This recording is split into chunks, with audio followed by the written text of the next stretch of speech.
네, 안녕하세요. 반갑습니다. 2월 10일 NBA 분석 방송 시작해 보도록 하겠습니다. 자, 일단 오늘도 저희 방송 찾아주신 모든 형님들 다들 감사드리고요. 유튜브로 보시는 분들은 제가 멘트 시작하기 전에 아직까지 구독이나 좋아요 안 하신 분들 구독 한번, 좋아요 한 번씩만 부탁을 드려보도록 하겠습니다.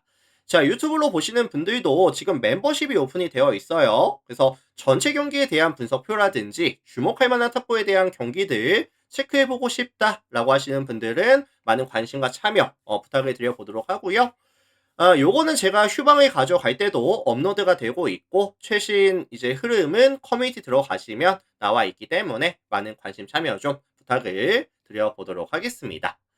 자, 내일 NBA 총 10가지 경기 있는 거 싹 다 분석 준비를 해 왔고요. 어쨌든 오늘 잘 들어주시고 이제 자기의 분석과 저의 멘트를 한번 맞춰보시면 그래도 이제 좋은 결과가 있지 않을까라는 생각이 드네요. 참고들 해주시고 들어가겠습니다.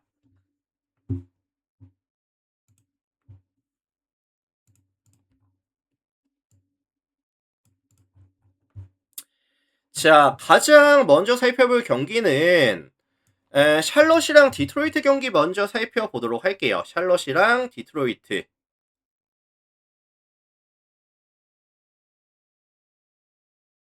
자, 샬럿이랑 디트로이트.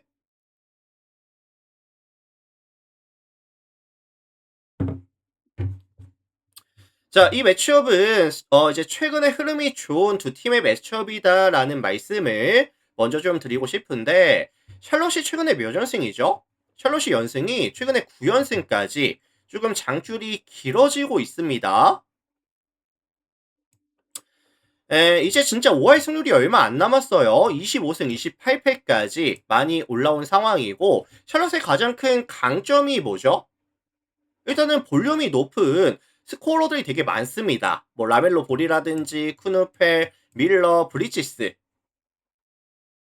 이거 최근에도 슛감이 고점에서 유지가 되고 있다. 외곽에서의 많은 야투 시도와 높은 성공률이 유지가 되고 있다라는 점이 샬롯의 가장 큰 강점이라고 저는 생각을 하거든요. 이제 디트로이트 같은 경우에 이제 되게 좀 타이트하게 수비를 가져가는 팀이기는 하지만 뺏는 수비가 안 됐을 때 생각보다 오픈 찬스도 많이 내어주는 팀이다 보니까 저는 샬롯이 이제 야투에 대한 부분이라든지 세컨 찬스까지 감안해 봤을 때 충분한 득점에 대한 지원이 유지가 될 수 있는 가능성이 높다고 생각을 해요. 그래서 샬롯에 대한 득점 기대값은 여전히 조금 높게 설정을 가져가고 싶고요. 반면에 원정팀은 디트로이트입니다. 디트로이트는 최근에 행보를 조금 보시면 아시겠지만 외곽에서의 야투를 많이 가져가지 않고 있고요. 포스에서의 많은 야투 시도와 이제 적극적인 림 어택을 가져가면서 2점 라인에서 자유투 라인에서 많은 야투 시도, 높은 성공률을 가져가고 있는 상황이죠. 키움202020님 추천 감사합니다. 그래서 내일도 아마도 이제 커닝햄이라든지 아니면 이제 빅 자원들을 활용한 투맨 게임 위주로 게임을 풀어갈 텐데 샬럿도 기본적으로 실책이 조금 많은 편에다가 포스에서의 수비 능력 자체는 조금 떨어지는 팀이라는 점을 감안해 봤을 때 디트로이트가 조금 더 많은 볼 소요 시간과 조금 더 많은 포지션을 가져갈 수는 있다고 보거든요. 그래서 이거 종합해 보면은 디트로이트가 주도하는 빠른 템포의 화력전 느낌을 좀 봐주시면 될 것 같고요. 수비가 주가 되는 게임보다는 공격에서의 높은 효율을 보여줄 수 있는 팀이 유리한 매치업 정도로 말씀을 드려보도록 할게요. 자, 그래서 요거는 종합해 봤을 때 224.5 기준 했을 때 다득점에 대한 가능성 언급을 드려보도록 하겠습니다. 참고들 하시면 될 것 같고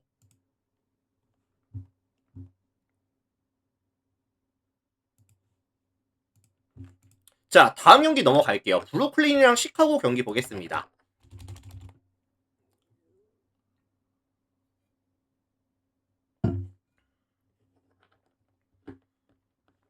자, 일단은 지금 원정팀 시카고가 연패가 조금 길어지고 있습니다. 최근에 이제 4연패까지 조금 연패가 길어지고 있는 상황이고, 이번 시즌 시카고의 가장 큰 문제는 뭐죠? 실점에 대한 억제가 안 되고 있습니다. 경기당 실점이 120.51 실점. 리그 전체 26위 수준에다가 디펜시브 레이팅 역시도 117.6을 기록하면서 리그 전체 25위 수준. 최근 5경기에서는 평균 실점이 128.4실점까지 명확하게 증가하는 추세. 수비 코트에서의 에너지 레벨도 떨어지고요. 스위치 상황에서의 자기 수비를 놓치는 빈도수도 많아지고 있고 컨택이 전혀 안 되는 모습을 보여주고 있거든요.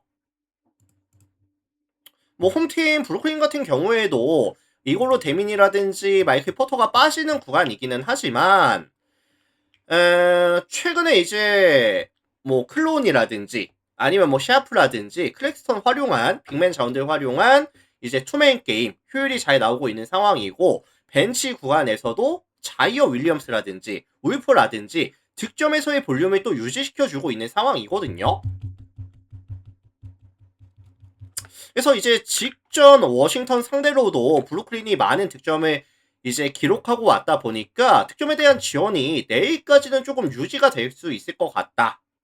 득점에 대한 기대값을 조금 높게 잡아줄게요. 뭐 충분히 110득점 이상, 120득점까지도 가능하다라고 저는 생각을 합니다. 자, 다만 원정팀 시카고 같은 경우에도 최근에 이제 외곽에서의 굉장히 많은 야투 시도와 성공률이 조금 동반이 되어주는 구간인데 사실 브루클린 같은 경우에도 내일 경기에서 가장 큰 리스크가 저는 뭐냐고 생각하냐면 3점 허용률이거든요. 이번 시즌 브루클린이 3점 허용률이 몇 퍼센트냐? 37.7%를 기록하면서 리그 전체 꼴찌. 이게 저는 가장 큰 변수가 될 수 있다고 생각을 해요. 그래서 경기 자체가 약간 달려주는 느낌의 경기는 아니겠지만 양 팀 다 이제 수비에서의 강점보다는 화력전으로 경기가 흘러갈 가능성이 높다고 생각을 하고요. 224.5 기준 했을 때 다득점에 대한 가능성 언급을 드리면서 마무리 지어 보겠습니다. 자, 그래서 요거는 종합해 보면은 역시나 224.5 기준 오버에 대한 가능성을 언급을 드려보도록 할게요. 참고들 하시면 될 것 같고. 자, 마이애미 유타 경기 보겠습니다. 마이애미 유타 볼게요.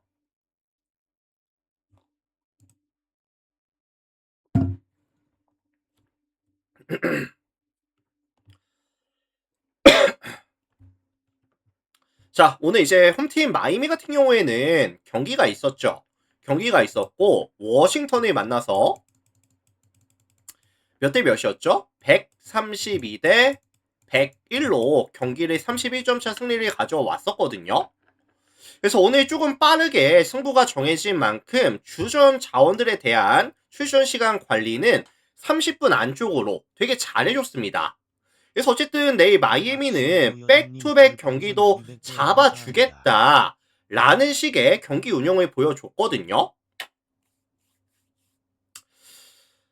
그리고 이제 마이애미가 최근에 이제 팀 야투가 저점을 찍고 다시 올라가는 구간이라는 점, 상승세를 타고 있다는 점 역시도 마이애미 입장에서는 되게 긍정적인 이슈라고 생각을 해요.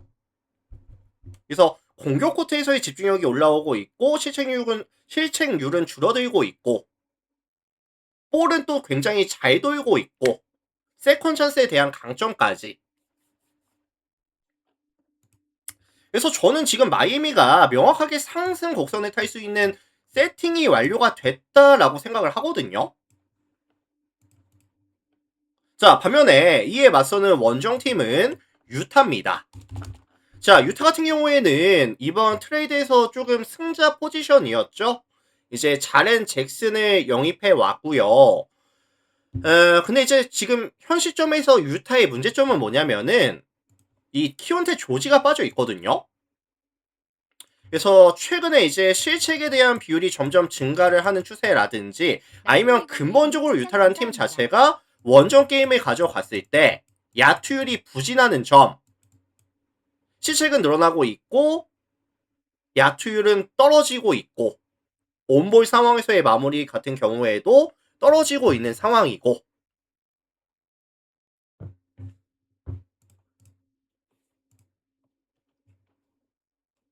그리고 사실 마이미도 워낙에 수비 자체가 좀 타이트하고 뺏는 수비를 가져가는 팀이다 보니까 마이미가 조금 더 많은 포제션, 조금 더 높은 성공률을 가져갈 수 있는 매치업이 될 것이다 라고 저는 생각을 합니다. 템포는 양 팀 다 엄청나게 빠르게 달려주는 그런 게임이 될 것 같고요. 마이미 승이라든지 아니면 좀 일방적인 경기, 아니면 다득점에 대한 가능성까지도 언급을 드려보도록 하겠습니다. 자, 이렇게 봐주시면 될 것 같고, 자, 마이미 승이라든지 아니면 이제 8.5 마헨이라든지 아니면 245.5 기준 오바에 대한 가능성까지 언급을 드려보도록 할게요. 참고하시고.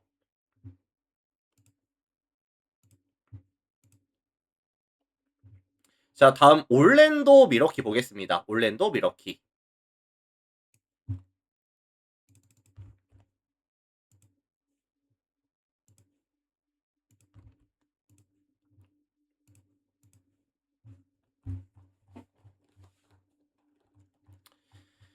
자, 올랜도 미러키 볼게요.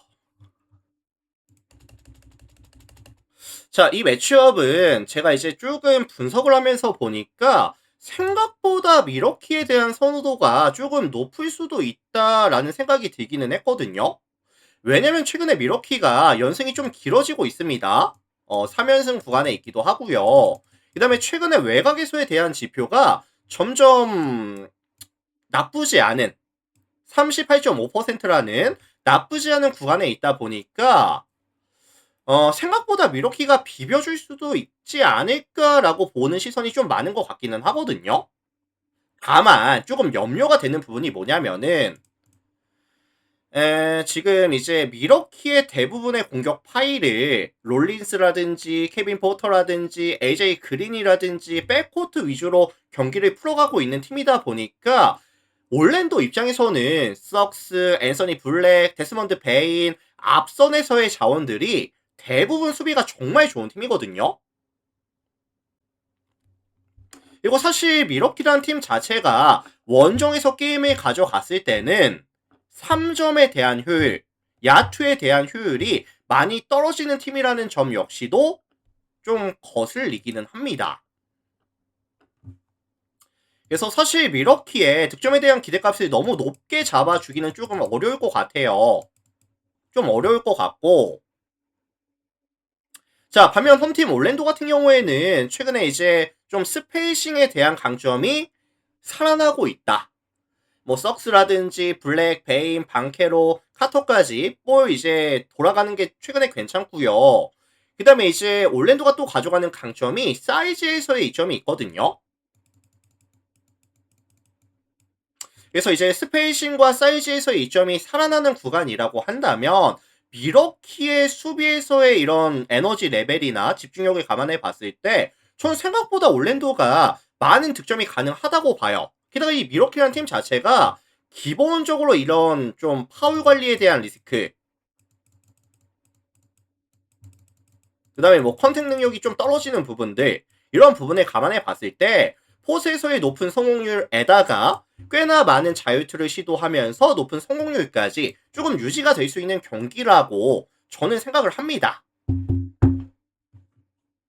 자, 그래서 이거 종합해 보면은 미러키의 외곽은 조금 억제가 되면서 올랜도가 일방적으로 가져갈 수 있는 가능성에 대해서 말씀을 드리고 싶거든요.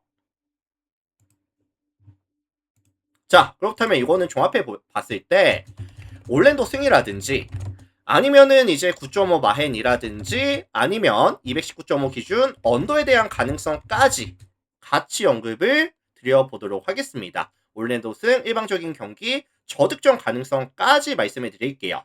참고들 하시고.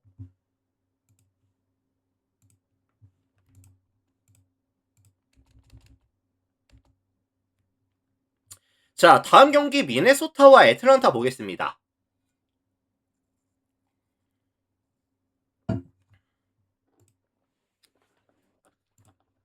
자, 홈팀 미네소타가 최근에 조금 이제 부진하거든요.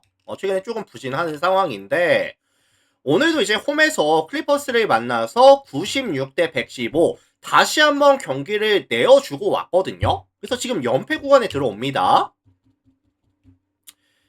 최근에 이제 뭐 에드워즈라든지 랜드리라든지 원투 펀치가 조금 부진하고 있는 구간에다가 부상과 부진이 조금 겹쳐지는 구간에다가 이제 뭐 맥다니엘스라든지 라지 리드라든지 뭐 하이란드라든지 스팟업 자원들 역시도 같이 야투 감각이 좀 떨어지는 구간, 전체적인 공격 개소에 대한 밸런스가 무너지고 있는 구간이라고 저는 생각이 들거든요.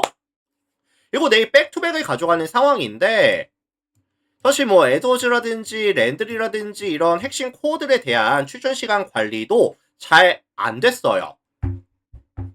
그래서 저는 이렇게 조금 팀 전체적인 공격이 안 풀리고 있고 백투백이라는 상황이고 이런 부분을 감안해 봤을 때 미네소타의 연패 장줄이 조금 장기화가 될 수도 있다고 생각을 하거든요. 자, 반면에 원정팀 애틀란타 같은 경우에는 다니엘스가 지금 발목 부상 이슈가 있습니다. 그래서 출전이 안 될 수도 있는 상황인데 그래도 지금 애틀란타가 맥컬럼이라는 또 대체 자원이 있기도 하고요. 최근에 이제 애틀란타의 또 강점이 뭐냐면은 볼이 되게 잘 돌고 있거든요. 에이패스가 잘 돌고 있고 제일런 존슨 같은 경우에도 컨트롤 타워로서의 역할이 가능하고 그리고 이제 뭐 오콩이라든지 제일런 존슨이라든지 란데이라든지 픽앤팝 능력이 있는 빅맨 자원들이 또 많다. 그리고 야투도 터져주고 있는 구간이다. 라고 한다면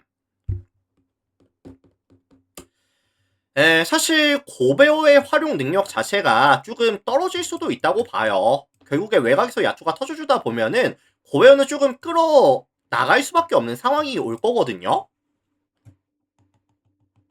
그래서 애틀란타의 팀 전체적인 슈팅 레인지가 내일은 조금 미네소타를 만나서 강점으로 보여질 수 있는 반면에 미네소타는 최근에 부진이 조금 더 이어질 수 있는 그런 경기 정도로 봐줄 수 있도록 할게요.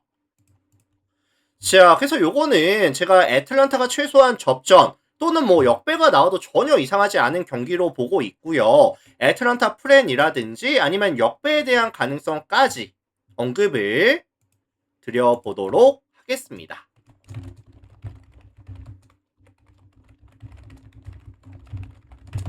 자, 참고하시면 될 것 같고요. 다음 경기 넘어갈게요. 뉴올리언즈 세크라멘토 넘어가겠습니다.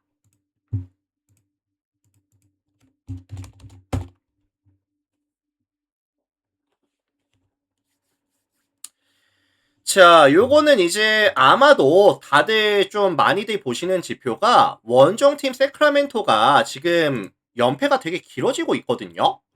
12연패를 또 기록하고 있는 구간이다 보니까 사실 뭐 세크라멘토 반대가 좀 많이 유리할 수 있다. 라고 보는 시선이 아마 많을 것 같기는 해요. 근데 이제 세크라멘토가 최근에 이제 실점에 대한 억제가 안 되는 이런 약점이 여전히 존재하지만 긍정적인 요소라고 한다면 공격 코트에서의 이런 효율이 많이 올라오고 있다. 뭐 몽크라든지 라빈, 헌터 얘네들이 빠져 있기는 하지만 그럼에도 불구하고 벤치 구간 자원들이 괜찮거든요. 뭐 클리포트라든지 데빈 카터라든지 아니면 뭐 플로덴이라든지 그래서 팀 전체적인 약간 공격 코트에서의 집중력이라든지 팀 야투율이 올라가고 있다라는 부분을 무시는 할 수는 없을 것 같아요. 변수가 될 수 있다고도 보고요. 자, 반면에 홈팀 뉴올리언즈 같은 경우에는 일단은 지금 뭐 윌리엄슨이라든지 데릭 퀸이라든지 4번, 5번에 이런 뭐 영향력이라든지 피드골 확률이 나와줬을 때 강점이 있는 팀이거든요. 근데 사실 세크라멘토 같은 경우에도 이치와라든지 사보니스가 얘네들을 막아줄 수 있겠다. 안정감 있게 막아줄 수 있겠다라는 생각은 전혀 안 들기는 해요. 그래서 지금 세크라멘토도 2점 라인 허용률이 몇 퍼센트냐면은 58.2%.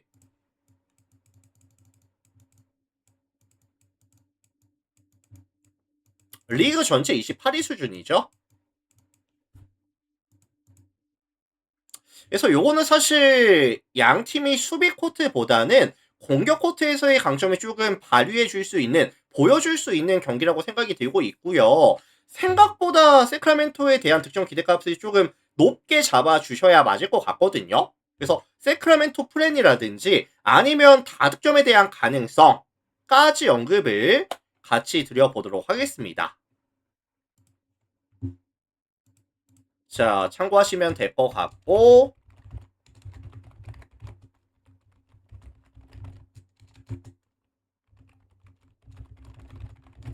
세크라멘토 프렘 또는 다득점에 대한 가능성까지 언급을 드려보도록 하겠습니다. 자, 넘어갈게요.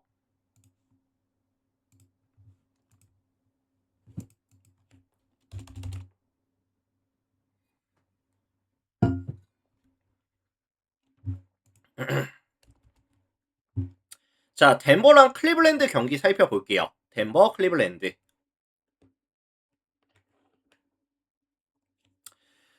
홈팀 이 덴버 먼저 좀 살펴볼게요. 덴버 같은 경우에는 사실 요키치가 복귀 전과 복귀 후에 경기력이 좀 전혀 좀 달라졌거든요.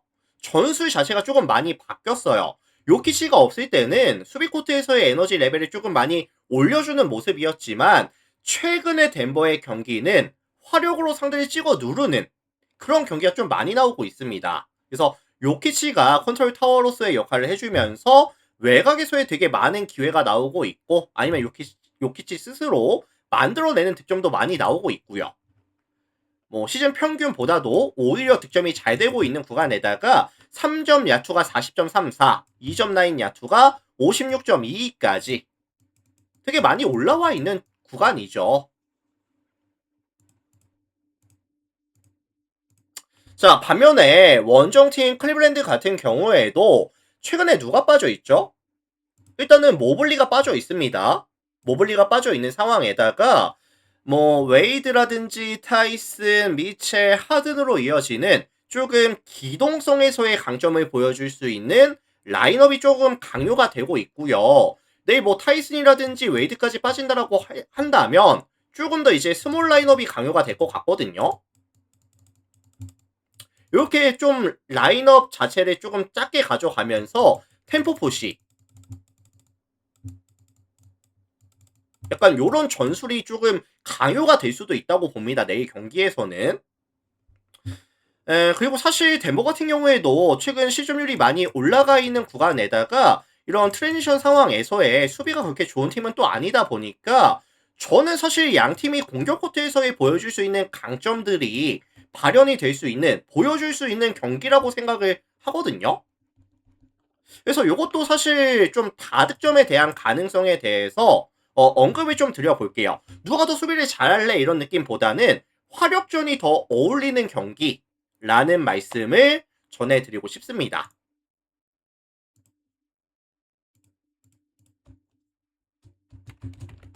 자, 그래서 요거는 235.5 기준 했을 때 오바에 대한 가능성을 언급을 드려보도록 할게요. 참고도 하시면 될 것 같고. 자, 다음 경기 넘어가겠습니다.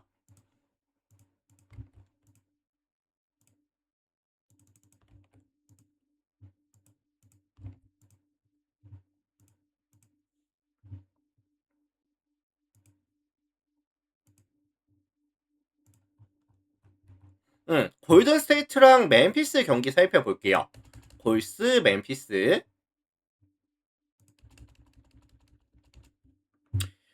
자, 이 매치업은 이제 골스가 홈에서 가져가는 경기이다 보니까 아무래도 이제 골스에 대한 선호도가 조금 높을 수는 있겠다라는 생각이 들기는 해요.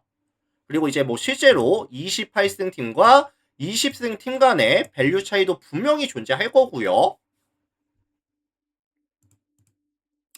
다만 최근에 이 골든스테이트가 경기력이 조금 아쉬운 건 사실이거든요. 그래서 계속해서 지금 실책률이 증가하고 있는 추세에다가 특히나 이제 멜튼이라든지 무디라든지 뭐 스펜서라든지 앞선에서의 실책이 많아지고 있고 반대로 말씀을 드리면은 상대팀 입장에서는 조금 속공으로 가져갈 수 있는 득점이 많아질 수가 있는 상황이거든요. 게다가 내 매치업 상대 멤피스 같은 경우에도 앞선에서의 이런 좀 타이트한 수비라든지 뺏는 수비에서의 강점이 있는 팀들이다 보니까 이 골스의 실책률이 올라와 있는 부분, 이거는 정말 좀 크리티컬한 변수가 될 수도 있다라고 생각을 해요. 그리고 이제 골스가 공격적인 측면에서는 이제 뭐 스크린을 최대한 많이 이용하고 있고, 그 다음에 이제 오프볼 움직임을 많이 가져가면서 이제 뭐 스페이싱에 의한 공간을 만들어내서 던지는 외곽이 정말 많은 팀인데, 지금 보시면은 이점 라인 야투보다 외곽에서 가져가는 야투 시도가 정말 많아요. 근데 사실 외곽에서의 지표가 점점 떨어지고 있는 추세거든요, 최근에. 그래서 지금 뭐 스테픈 커리라든지 지미 버틀러라든지 포로징기스라든지 전부 다 빠져있다 보니까 약간 확실한 에이스 자원, 클러치 상황에서의 클러치 능력을 보여줄 수 있는 자원이 잘 안 보입니다. 좀 냉정하게. 그래서 이제 클러치 상황에서는 시간 다 쓰고 에라 모르겠다. 약간 이렇게 던지는 슛도 좀 많아지고 있고 터프샷이 좀 많아지고 있고 성공률 자체는 계속해서 떨어지고 있는 추세, 실책은 늘어나고 있는 추세. 경기력이 좀 아쉽죠, 사실.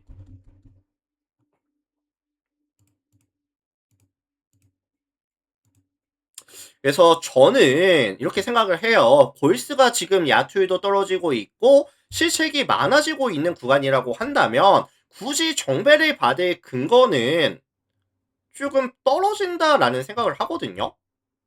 템포는 뭐 멤피스가 주도하는 빠른 템포가 될 것 같고요. 멤피스 프렌 아니면 역배 가능성 아니면 다득점에 대한 가능성까지 같이 언급을 드려보겠습니다.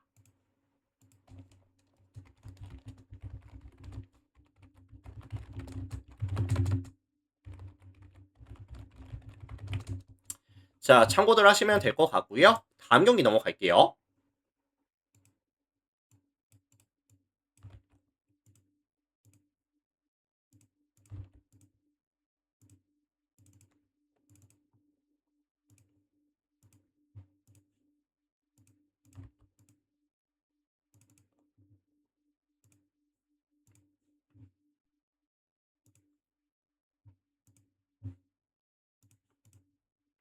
자, 다음 경기 레이커스와 오클라호마 경기 살펴보겠습니다.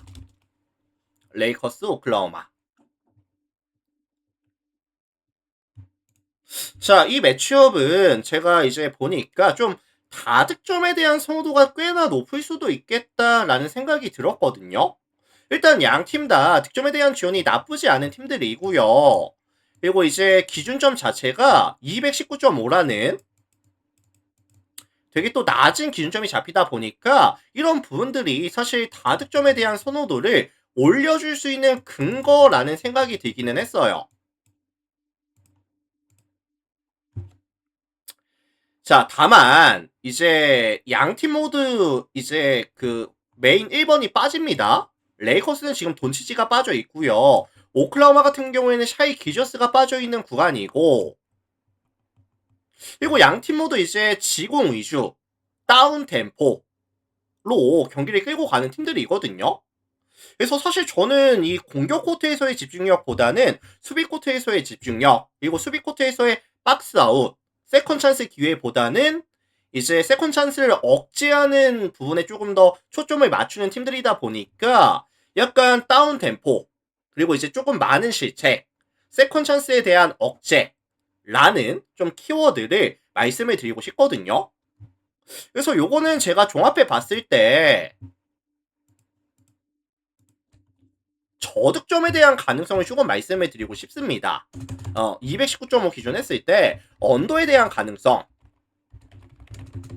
참고하시면 될 것 같고, 자, 다음 경기 넘어갈게요.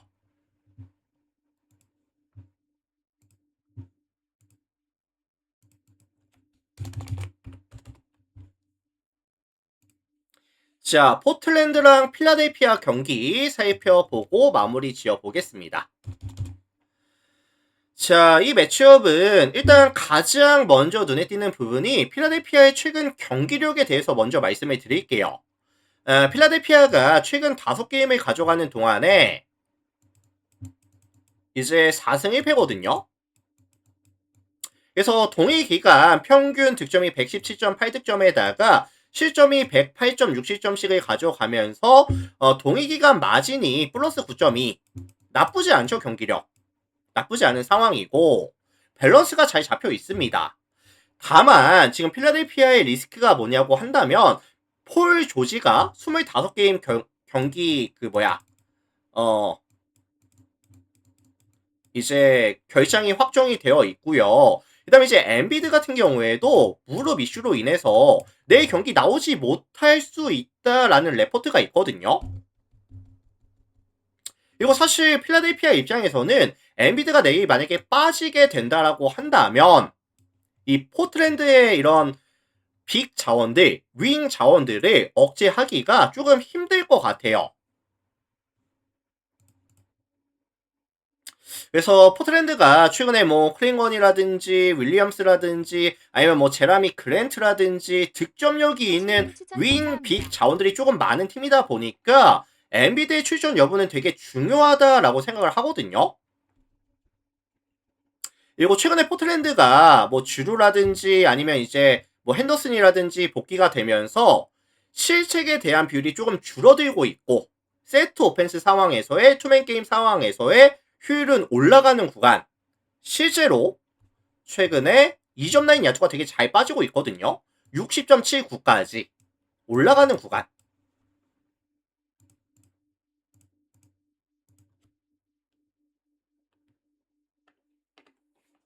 그리고 사실 필라델피아가 최근에 이제 뭐 맥시라든지 에드지컴, 켈리 유브레 아니면 뭐 그라임스 이런 자원들 이런 백코트 자원들이 이제 최고점까지 올라갔다가 서서히 좀 떨어지는 야투이라든지 에너지 레벨이라든지 집중력이라든지 조금씩 떨어지는 구간에 또 있다 보니까 엔비드가 없는 경기라고 한다면 저는 사실 포트랜드가 뭐 최소한 접전 아니면 뭐 역배에 대한 가능성도 존재하는 경기라고 말씀을 좀 드리도록 하겠습니다. 자, 종합해 봤을 때 저는 이거 포트랜드의 프렌 아니면 역배 아니면 232.5 오바에 대한 가능성까지 언급을 좀 드릴게요. 엔비드의 출전 여부가 좀 중요하다고 봅니다. 공쟁투님 별풍선 459개 감사합니다. 자, 이렇게 좀 봐주시면 될 것 같고 자, 이렇게 해서 오늘 제가 준비해온 총 10가지 경기 분석 멘트를 전부 다 진행해 봤습니다. 일단 오늘도 저의 분석 멘트를 봐주신 유튜브 형님들 다들 감사드리고요. 일단은 나가시기 전에 아직까지 구독, 좋아요 안 하신 분들 구독 한번, 좋아요 한 번씩만 눌러주시면은 또 저에게 큰 힘이 됩니다. 한 번씩만 부탁드리고 그리고 이제 유튜브 멤버십도 최근에 가입들 많이 해주시는데 이제 멤버십 필요하신 분들은 또 많은 관심 또 참여까지 많이들 해주시면 더욱더 감사드릴 수 있도록 이렇게 하겠습니다. 자, 이렇게 해서 말씀드리고요. 유튜브 형님들 다들 오늘도 많이들 봐주셔서 감사합니다.